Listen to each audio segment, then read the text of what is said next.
How's it going? This is Matt, and I'm here to talk to you about my 1997 Pontiac Firebird Trans Am, and I'd like to tell you some of the backstory of what the modifications I've done to it, how I got it, and the things that I've had some issues with over the life. Well, not the lifetime, but the period of life I've owned it with. Well, let's go into the first how I got it. I bought this car back in 2013 off a military gentleman and his wife. They had a newborn, I think a daughter at the time.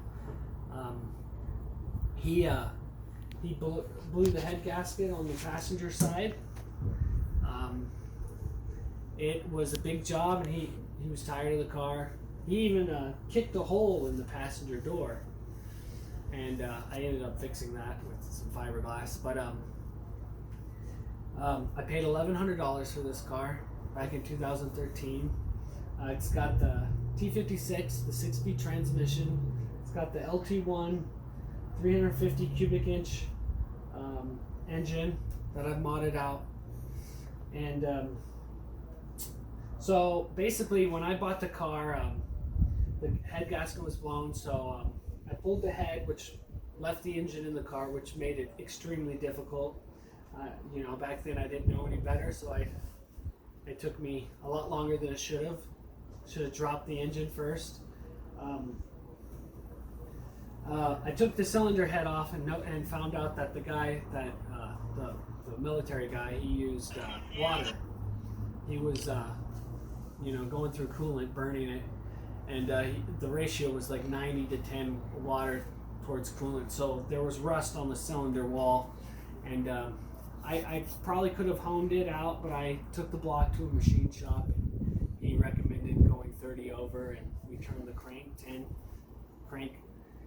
the rods, and I polished the crank, and I put all new freeze plugs in it, and I bought a engine rebuild kit that came with an oil pump and a timing set, and got the cylinder heads redone. Put a new clutch in it at the time because I ended up dropping the engine at that point. Well, let's just dive into the modifications I've done to this car. I got my hands on a used cam, an LT4 hot cam. I installed a cam in it. I used upgraded lifters, trick flow push rods. It's just one piece, a little shorter than the stock. I forget the measurement. And Scorpion's roller rockers, the 1.6 ratio. It's a self-inlining roller rocker. A little more expensive, but just a better overall rocker, I would say.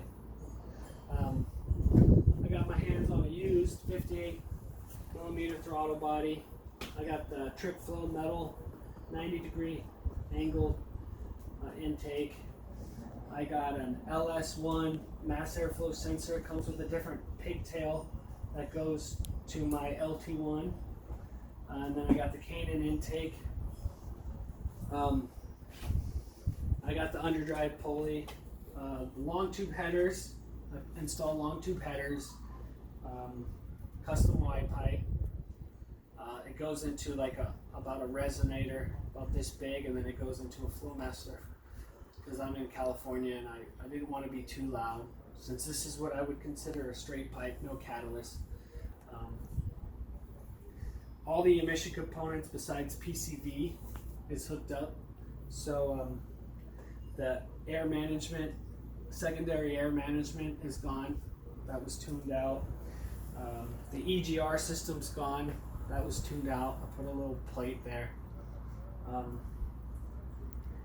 The evap system, the purge, and the little flow sensor has been removed.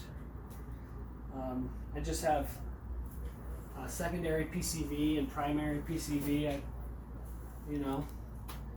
Other than that, it's good. It's a good running car.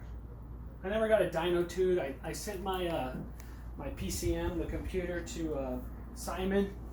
I guess he does a lot of mail-in tunes. With the hot cam, the misfiring monitor would set a P0300, and I tuned out the misfiring monitor. I tuned out the secondary air pump. I tuned out the EGR. I tuned out the cat monitor. I tuned out the rear oxygen sensor monitor. I tuned out whatever had to do with the evap system. Even though this car doesn't have an evap monitor, it does have a purge and a sensor flow. Maybe General Motors was trying to get it evap compliant, and then 98 came out and the LS came out, and they just didn't have enough time. This car was only, this car came from 90. The car was designed in the early 90s, so OBD2 came out in 96, and this is the 97 model year, the last of the LT1s. It's a good car. I like this car. It's been pretty good. I did the stand-up radiator mod. This just gives me more access to work. Before the radiator would be leaning over and there'd be an air duct under this. Basically, it's, other than that, it's, I did the 30, they're from a turbocharged Volvo, the 30 flow fuel injectors, a Bosch. So let's discuss some of the problems I've had over the years. The number one problem would be the OptiSpark. This is what it looks like. This is the modern one with the dowel pin. And this is the number one thing. General Motors ran this for 5 years. The 92 Corvette and the 97 Fire F-body, and then it was done. General Motors never did it again. Back in the day, it was state of the art. This basically was the cam and crank sensor. I made another video of this.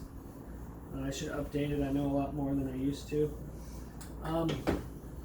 When I was 5 years ago, I was in the junkyard when these cars were most likely in the junkyard, and I would salvage the Mitsubishi sensor. There's the part numbers. It's got a Mitsubishi J520 sensor. Let's see if the other one says it. J520 sensor. These are very hard to come by now. General Motors does not make these anymore. Every single one of them I've seen is a used one. The Chinese don't hold any water to the Japanese ones, and it even says on it, made in Japan. It's ironic that we're talking about a Canadian/American car, and we need a Japanese Mitsubishi sensor to make it run. It's ironic, but it's just the way I live. That's number one issue with it. When I did fix this car up, it was still overheating. The guy blew the head gasket because it overheat, and these things do not like to be overheated very much. You overheat it too many times and the gasket will go 100%. It's just a composite gasket. It's not very strong. The problem it was having is the computer was reading -40. I never figured out which one it was. Was it the ground wiring to the switch? There's two coolant temperature switch. One's for the gauge and one's for the computer. I added a ground on the gauge. It uses the same ground as the throttle positioning sensor and others. So I don't think it was the ground. I added it just in case. But I think there's something wrong with the PCM, because when I flashed it over, I got my radiator fans back. And now these things have always ran hot. General Motors, almost all the 90s Corvette motors, they would run really hot. 230 would be average temp for these. Now it's at 200. It doesn't really go past 200. I have the low fans come in, and then the high fans come in, so it stays around 200. You don't want the engine to run too cold either. The other problems with these is just the emission components and the maintenance. Doing spark plugs and the wires on this is very difficult. Not impossible, but difficult. Putting long tube headers on it and doing the radiator stand-up kit helps tremendously.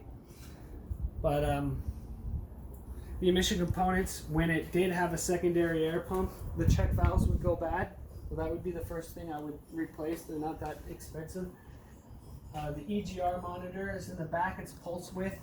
The computer controls it with a little solenoid that's on a duty cycle. Not very complicated to figure out either. It has 2 cats for this year. I think it came out in '95. It would have 1 cat on the manifold, right off the manifold, and then one a little bit by the passenger side. Not too difficult to get to. Other than that, it's a pretty simple car. The fuel pump went out on this, and I did the hatch kit where I cut the hole in the hatch and didn't have to drop the tank. A lot of people frown upon that, but I don't care. It's a piece of metal. You know what I mean? For me, this is not a classic car. I already cut some of the frame just to put the you know, I had to enforce it, of course.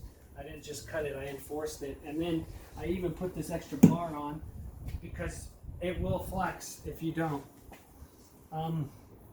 Basically, I want to give this car to my kid, either my son or my daughter, which one, whoever likes it. So I'm going to keep it for a long time and get it repainted at some point. And I love it. You know, I've done a lot of work to this. Probably the most car I've ever done to. I ended up blowing up the rear end, and someone traded me some cylinder heads and a used PCM for a rear end out of an automatic car. So I have to, because it originally had a 410 in it, limited slip. Now it has the automatic, which I think is 327 with a limited slip. But yeah, basically it. I love it. That's it. If you have any questions, just let me know. You know, thanks for liking my video. Have a great day.